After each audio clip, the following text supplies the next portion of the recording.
Now, before we hop into Spark, I want to combine the snow texture that we made earlier that has alpha with the shadow pass that we rendered that does not have alpha. So I'll drag this into Affinity Photo, and then I'll drag on top the shadow pass. And then just make sure that's centered. And for this, I'm just going to kind of paint on where the shadows are, and that way we'll just kind of ignore all this outer space. So I'll make a mask with this button, and on the shadow layer, we'll change this to multiply. And then back on the mask layer, we'll grab the paintbrush and just grab a soft brush here. And then I'll just paint this out.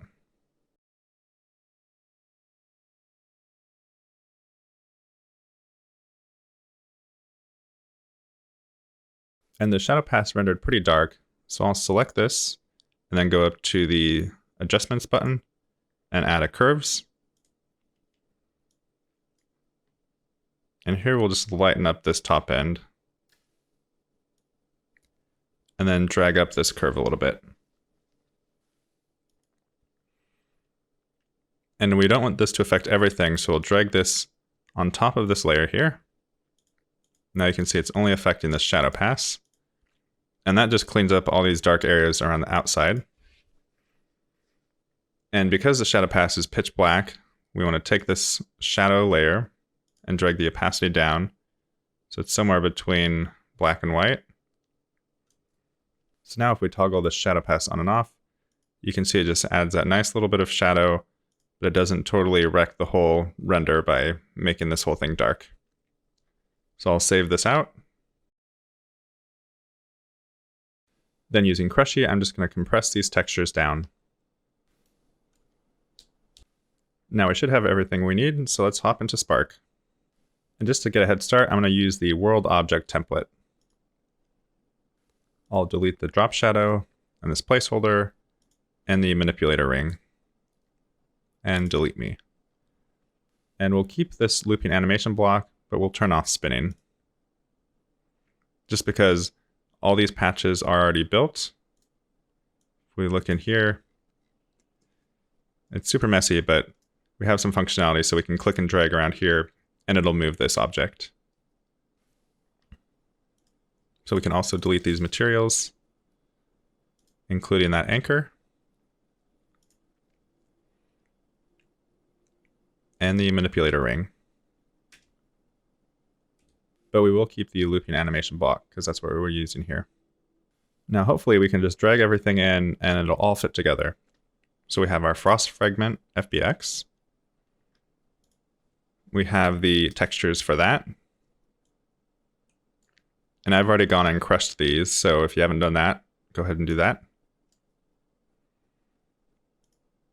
Then we have the ice crater. And if you see these compressing, you can just select them and click no compression. Then we have the ice crater materials or textures.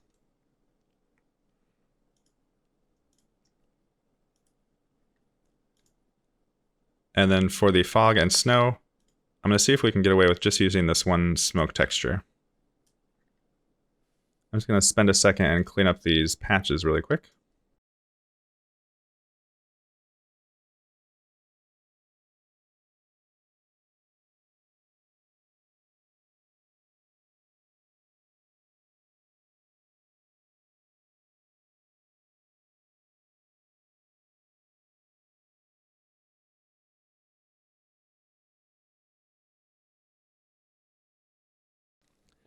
That looks better. We have our plane tracker patches here and the instructions down here.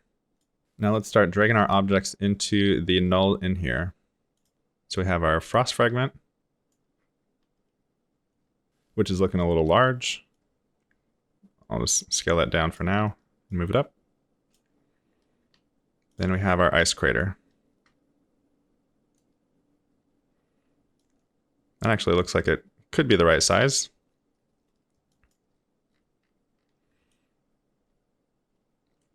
And you can see it grabs some materials with it. But I'm actually going to make all these from scratch. And because we've already imported all these textures, we can delete that as well. And let's just delete this default material that came with the frost fragment. So now we just have the two meshes and all our textures. So let's add a new asset and make a material.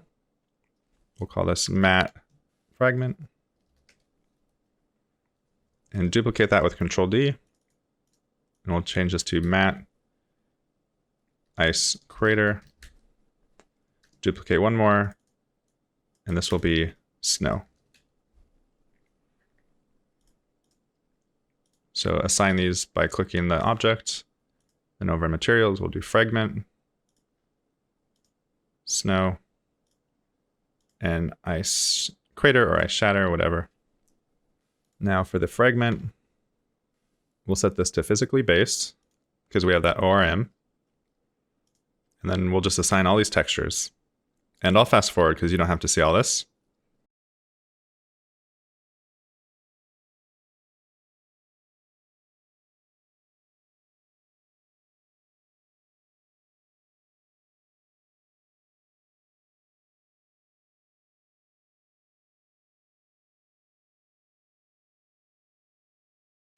Now with all those in place, let's grab all three of these by holding Shift.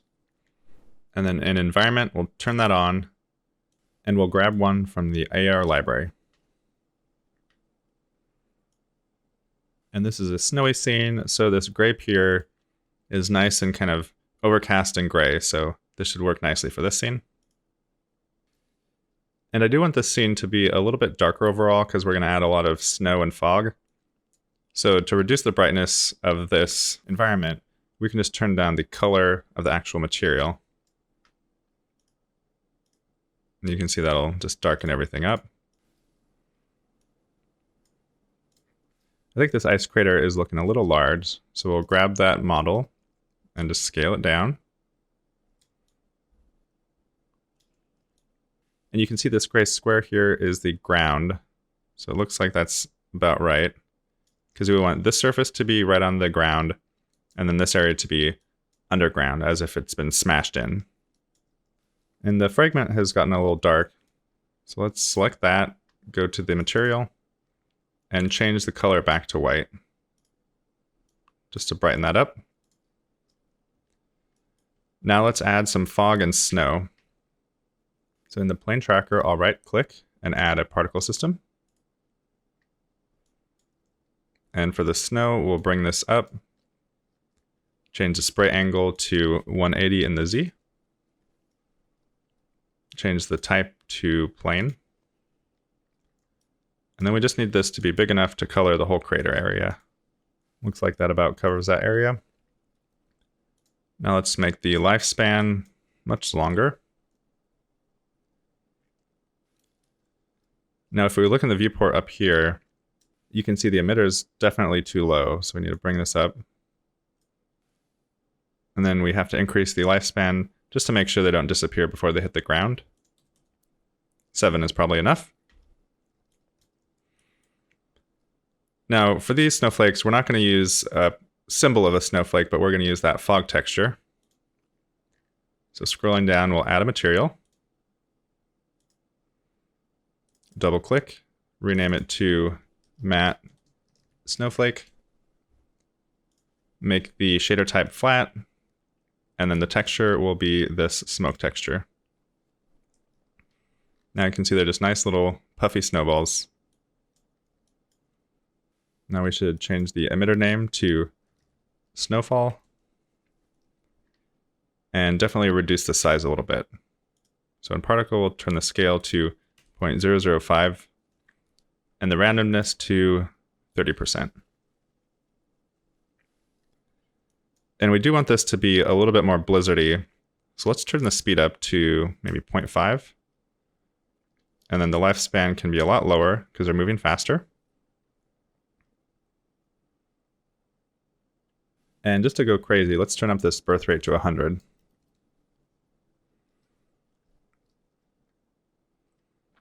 And it's hard to see what's going on in here, so I'm going to change this preview video to this grassy yard. Now we also want to simulate wind. So in this snowfall, under force, we'll turn on acceleration. and we want it to be in the X direction. It looks like 0.2 is good.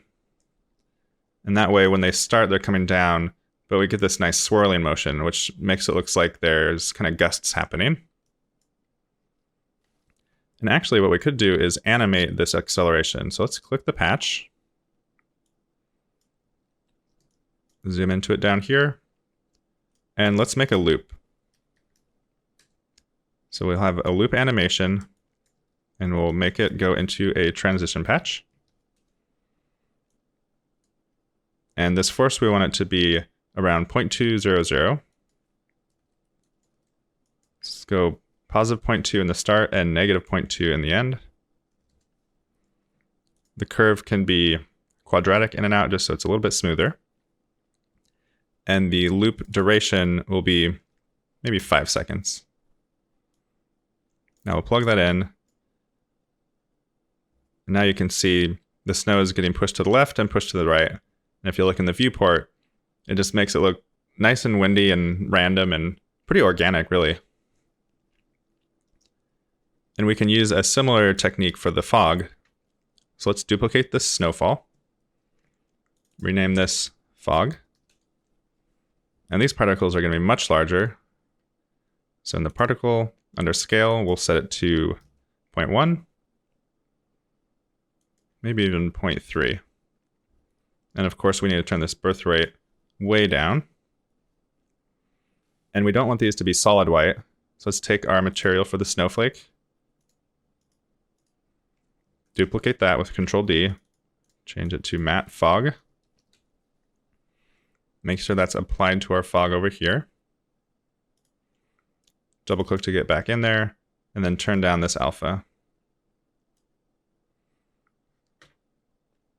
And you'll notice we're getting some alpha issues. If we pause it here, you can see these dark rings around the snowflakes. So an easy way to fix this is probably just switching these two.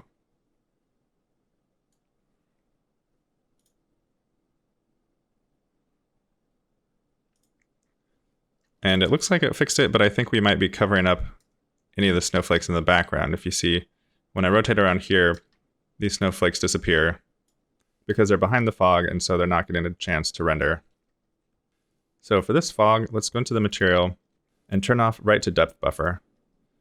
That way, it still calculates where the fog is in space, but it lets the snowflakes render within it. And now back in the fog, under force, let's grab that acceleration and see if it works the same for both of these.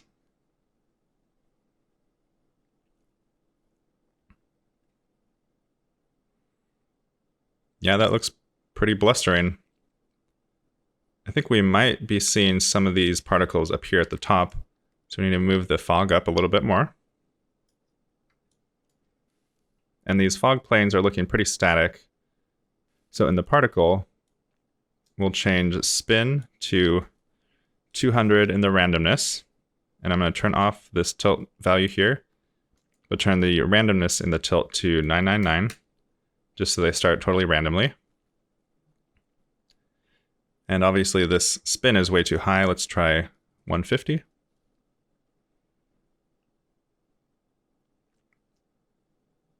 Still a little bit too intense. Maybe 75. And a lot of these are disappearing before they hit the ground, so we need to turn up the lifespan a couple seconds. Now it looks good from here, but if we pan down a little bit, you can see the fog and the snowflakes are going through the ground.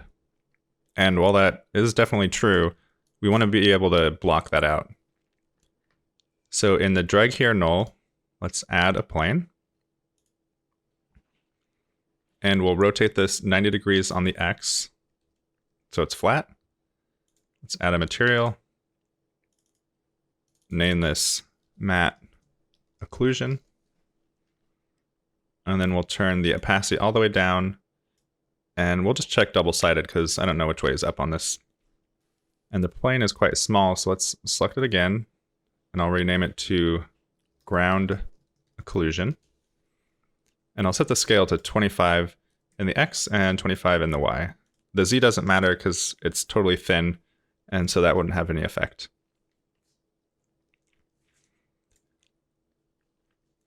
So now you can see, as I move this up and down, it clips the snowflakes and the fog, but the actual scene geometry is still intact. So this is exactly what we want.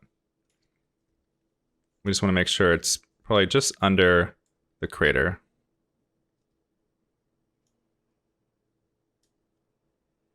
And we can check over here to see if it looks good. And we do see the edges of these fog particles when they collide, but there's not much we can do about that. Now, because this is a world effect, I want to make sure it's actually working, so I'm going to test it on my phone. So I noticed a few issues right off the bat. First of all, the fog and snowfall need to be inside of this drag here null. So we'll take these and just drop it right under this ground occlusion object. Now there's one more thing we need to fix, and this is kind of an issue in Spark AR in general. So anytime you use a plane tracker, particles don't scale with whatever parent null or parent object they're under. So we need to manually change how these scale up and down. So first we need to find where the scale is set in the plane tracker, and then how the scale is affected by pinching. So after plane select, this plane tracker patch, we have scale here. So we'll drag this out and make a sender. And we'll rename this plane scale. And then we have screen pinch, which lets the user scale this up and down. So we also have to account for that. So I'll grab this final value here and make another sender. And I'll rename this pinch scale. So now we have the two different scales taking an effect in the scene. So we need a receiver to grab these values. Actually, two of them, so we'll copy paste those. And we'll grab plane scale and pinch scale. And now this fog object, we want to grab the scale of the particle. And same with snowfall. And we want to be able to grab these values too. So we need a few multiply patches, because we're going to multiply the scale that we want multiplied by both of these. So I think we need 6 multiplies. And so this last multiply will grab the value of the initial scale. This will be different for each of them.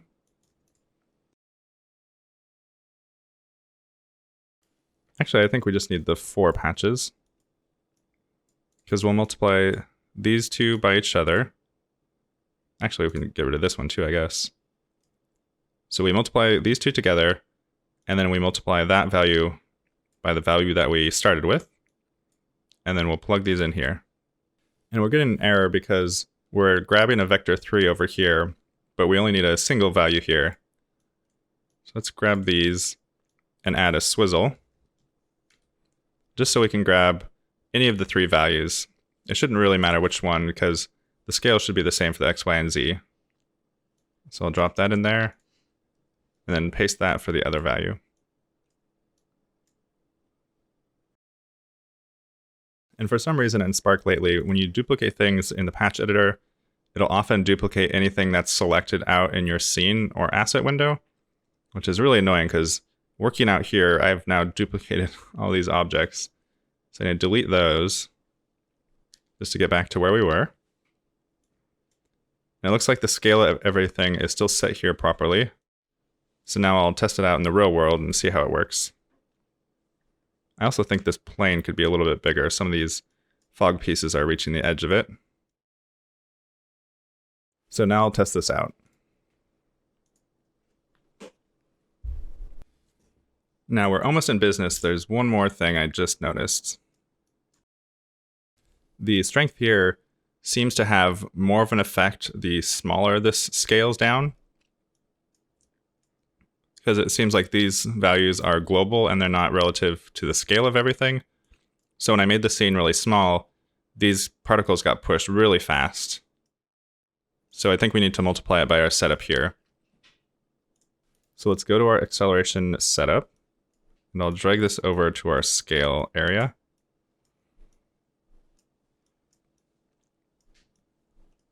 So we need to take this value and multiply it by these two scales here. So I'll drag this out and add a multiply. And because these two values are the same, I should be able to plug these into here and this into here. And hopefully that does the trick. And that's it. So we modeled this whole scene from scratch, made materials, and then put it into the world.